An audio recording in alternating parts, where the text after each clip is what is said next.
विधानसभा चुनाव में खासकर बंगाल की जीत का जश्न मनाने की तैयारी चल रही है इस वक्त भारतीय जनता पार्टी में। और 9 तारीख को जहां पर कोलकाता में एक भव्य शपथ ग्रहण की तैयारी हो रही है, उससे पहले कल पटना में भी एक ग्रैंड सेलिब्रेशन होने जा रहा है। तो पहला बंगाल में तो जो शपथ ग्रहण में होगा वो होगा ही, उसमें तमाम एनडीए के मुख्यमंत्रियों को, केंद्रीय मंत्रियों को बुलाया जाएगा।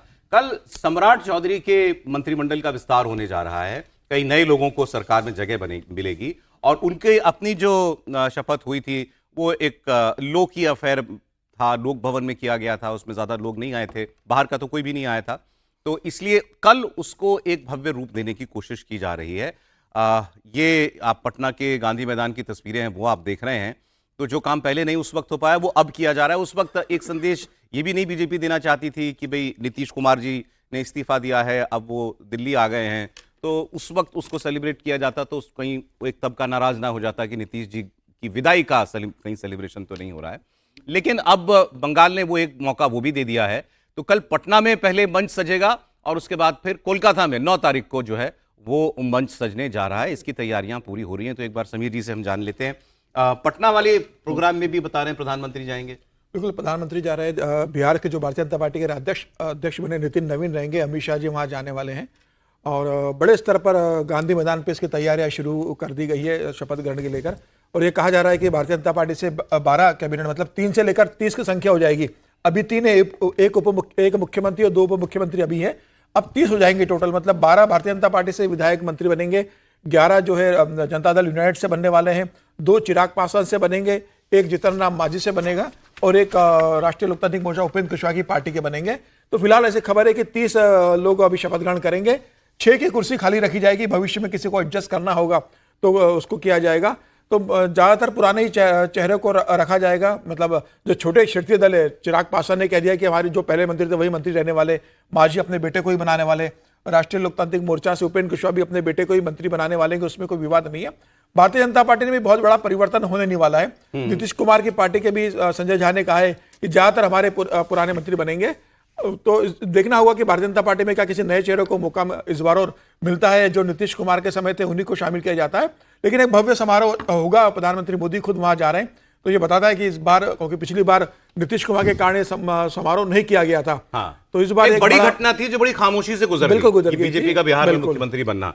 तो ये बिहार में कल जश्न की तैयारी और फिर जो 9 तारीख को कोलकाता में होगा शपथ ग्रहण, वो खैर एक अलग लेवल पर ही होगा क्योंकि वो जीत बहुत बड़ी है।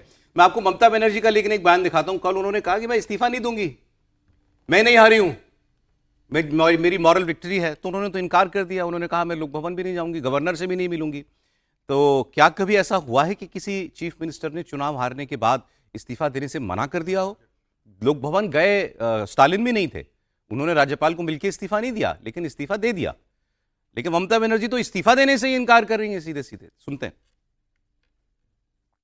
যদি কেউ মনে করে যে আমি কি রেজিগনেশন দিতে হবে, no, not that. Now also I want to say that we didn't lose the election.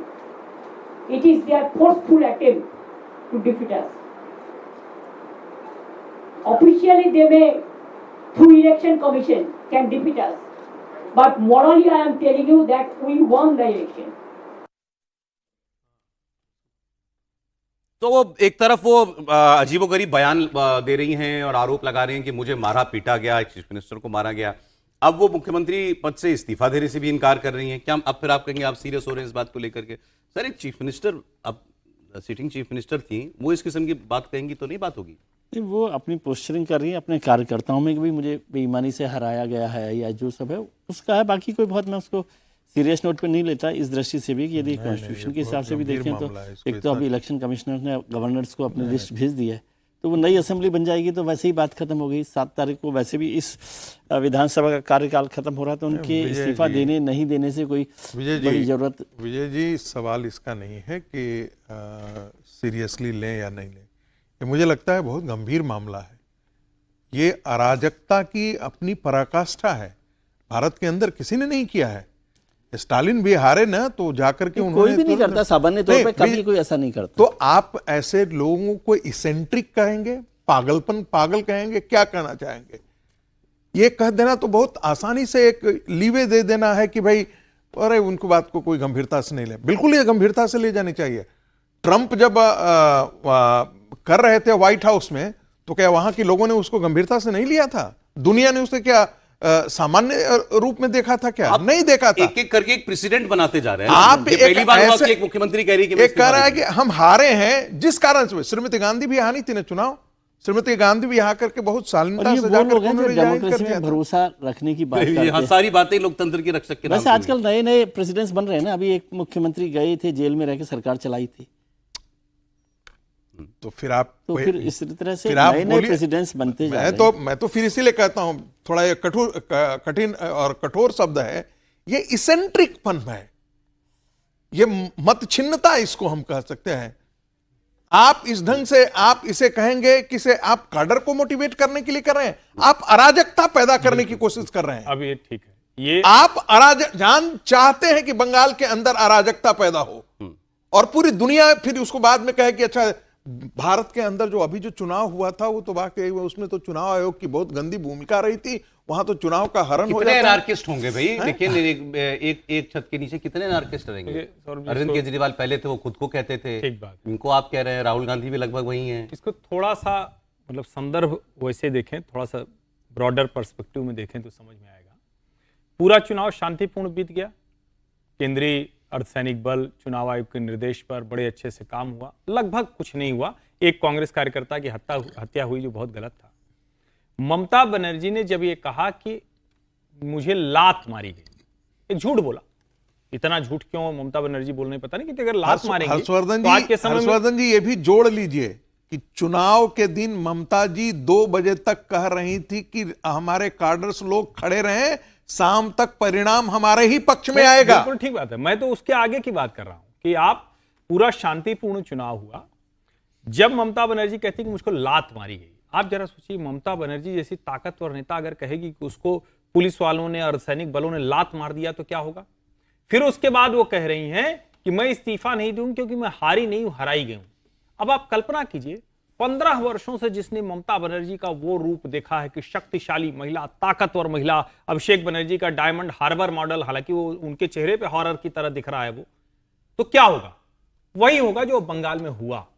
ये तो भला है कि भारतीय जनता पार्टी के प्रदेश अध्यक्ष समीक भट्टाचार्य ने, उससे पहले प्रधानमंत्री नरेंद्र मोदी ने साफ साफ कहा कि ये बदले वाली राजनीति नहीं चलेगी। भाजपा ने तो बाकायदा चिट्ठी जारी करके कहा है कि अगर कोई भाजपा का झंडा लगा के गुंडागर्दी करते हुए दिखे तो उसके खिलाफ भी कार्रवाई कीजिए। और खबरें वहां से क्या आ रही हैं कि बीजेपी की सरकार बनने जा रही है, इसलिए कांग्रेस अपना कार्यालय वापस ले आ पाई।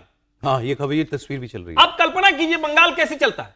फिर दूसरा उससे भी ज्यादा चौंकाने वाला था, चूंकि सरकार आ रही है भाजपा की, तो जो भेड़ बकरी तृणमूल वाले गुंडे लेकर गए थे उसको लाठी डंडा लेकर चले आए। अब इन दोनों चीजों से आप समझिए ममता क्या कर रही है। ममता बंगाल में आग लगाना चाहती है।